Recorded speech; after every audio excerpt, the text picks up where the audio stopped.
नमस्कार दोस्तों, एक बार फिर से आप सभी का टू द पॉइंट चैनल में स्वागत है। दोस्तों, आज के इस वीडियो में सीटेट एग्जाम में पूछे गए प्रश्नों को देखेंगे। 3 जनवरी 2022 को सीटेट एग्जाम में जो भी प्रश्न पूछे गए हैं उन सभी को इस वीडियो में देखेंगे। आप लोग इस वीडियो को पूरा ध्यान से देखिए। अगर आपका एग्जाम किसी नेक्स्ट डेट को है तो जरूर इस वीडियो को देखिए, इससे आपको काफ़ी लाभ मिलेगा। तो चलिए शुरू करते हैं और देख लेते हैं कौन कौन से प्रश्न पूछे गए हैं। पहला प्रश्न है दोस्तों, पियाजे से रिलेटेड प्रश्न पूछा गया था। प्रश्न है, किस अवस्था में बच्चे वस्तुओं के बीच विभेद एवं वर्गीकरण करने लगते हैं? तो इसका जवाब है दोस्तों, मूर्त संक्रियात्मक अवस्था में। मूर्त संक्रियात्मक अवस्था में जो बच्चे होते हैं वह वस्तुओं के बीच विभेद एवं वर्गीकरण करने लगते हैं। देखिए दोस्तों, मूर्त संक्रियात्मक अवस्था का समय क्या है? मूर्त संक्रियात्मक अवस्था का समय है 7 से लेकर के 11 वर्ष। इसको ध्यान रखिएगा। संज्ञानात्मक विकास की दोस्तों कुल 4 अवस्थाएं हैं। पियाजे ने 4 अवस्थाएं बताई हैं संज्ञानात्मक विकास की। पहली अवस्था बताया है संवेदीगामक अवस्था, जिसका समय दोस्तों 0 से 2 वर्ष है। दूसरी अवस्था बताया है पूर्व संक्रियात्मक अवस्था, जिसका समय 2 से 7 वर्ष है। और तीसरी अवस्था बताया है आपका ये जो है 7 से 11 वर्ष मूर्त संक्रियात्मक अवस्था। और चौथी अवस्था आपकी है औपचारिक संक्रियात्मक अवस्था, जिसका समय 11 से लेकर के 15 वर्ष है। तो ये कुल 4 अवस्थाएं हैं, इनको ध्यान रखिएगा। इनसे रिलेटेड हर बार प्रश्न पूछा जाता है। अगला प्रश्न देखेंगे, गणित या गणना संबंधी अक्षमता क्या कहलाती है? यह प्रश्न पूछा गया था।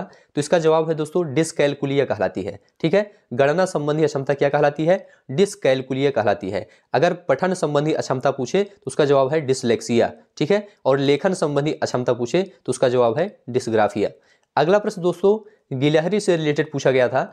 तो गिलहरी के बारे में देख लीजिए। गिलहरी का दांत हमेशा बढ़ता रहता है, जिसके कारण वह वस्तुओं को कुतरता रहता है। तो इससे रिलेटेड प्रश्न पूछा गया था कि किस जीव का दांत हमेशा बढ़ता रहता है जिसके कारण वह वस्तुओं को कुतरता रहता है? तो उसका जवाब है गिलहरी।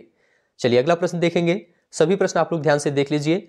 कौन सा पौधा कीड़ों मकोड़ों मेढकों चूहों को अपनी ओर आकर्षित करके उनका शिकार कर लेते हैं? इस प्रकार का प्रश्न पूछा गया था। तो इसका जवाब है नीपेंथिस पौधा। नीपेंथिस पौधा दोस्तों कहाँ पाया जाता है? तो इसका जवाब है ऑस्ट्रेलिया, इंडोनेशिया और भारत के मेघालय में पाया जाता है। इसको ध्यान रखिएगा। इसका आकार दोस्तों एक घड़े जैसा होता है, जिसमें से एक सुगंध निकलती है जो कीड़ों मकोड़ों को अपनी ओर आकर्षित करती है। चलिए अगला प्रश्न देखेंगे, मधुमक्खी पालन का सही समय क्या है?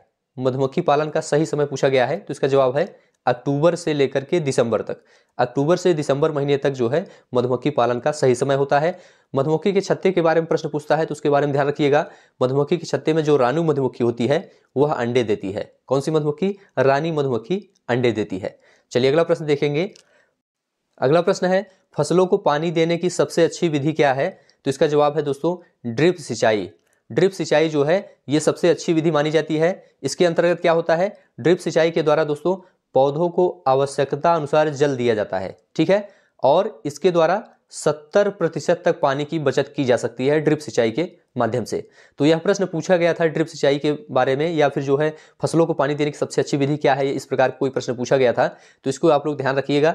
अगला प्रश्न अब हम देखेंगे, रोनाल्ड रोस को नोबेल पुरस्कार कब और किस क्षेत्र में मिला? तो इसका जवाब है दोस्तों 1902 में मिला। रोनाल्ड रोस को नोबेल पुरस्कार कब मिला? 1902 में मिला।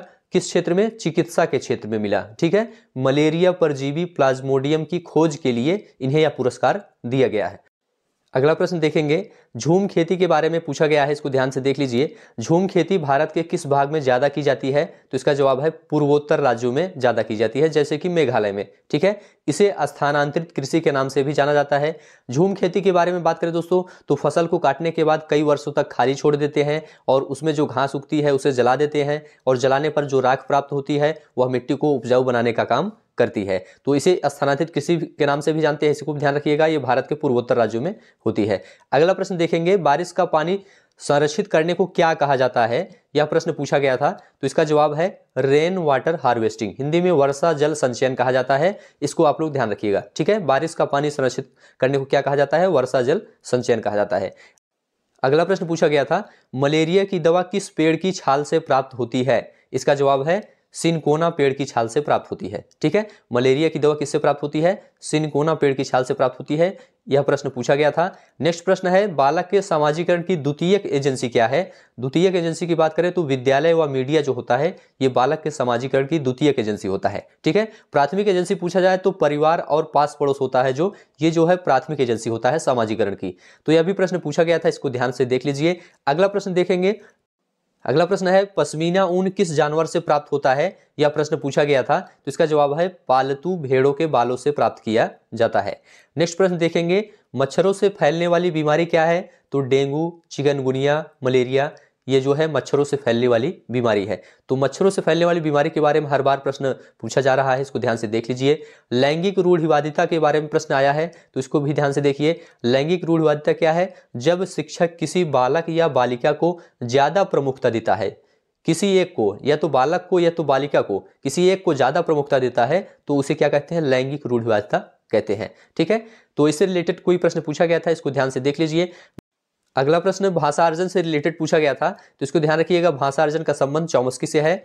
नेक्स्ट प्रश्न देखेंगे वाइगोस्की से हर बार प्रश्न पूछा जा रहा है दोस्तों। वाइगोस्की जो है ये सामाजिक सांस्कृतिक सिद्धांत से संबंधित है, इनको ध्यान रखिएगा। अगला प्रश्न देखेंगे वैन हेले का संबंध किससे है, तो इसका जवाब है ज्यामिति चिंतन से है इनका संबंध। गणित शिक्षण में दोस्तों वैन हेले मॉडल एक सिद्धांत है जो यह बताता है कि छात्र कैसे ज्यामिति सीखते हैं। तो वैन हेले का संबंध ज्यामिति चिंतन से है, इसको ध्यान रखिएगा, इनसे भी रिलेटेड प्रश्न पूछा जा रहा है। नेक्स्ट प्रश्न दोस्तों विजाति का विलोम पूछा गया है, तो विजाति का विलोम जाति होता है, इसको ध्यान रखिएगा।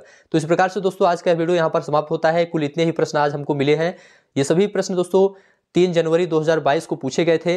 वीडियो कैसा लगा आप लोग कमेंट में जरूर बताइए। अच्छा लगा है तो हमारे चैनल को सब्सक्राइब करिए। अभी के लिए दोस्तों बस इतना ही। अब हम आपको नेक्स्ट वीडियो मिलेंगे किसी नए टॉपिक के साथ। तब तक के लिए आप सभी का बहुत बहुत धन्यवाद।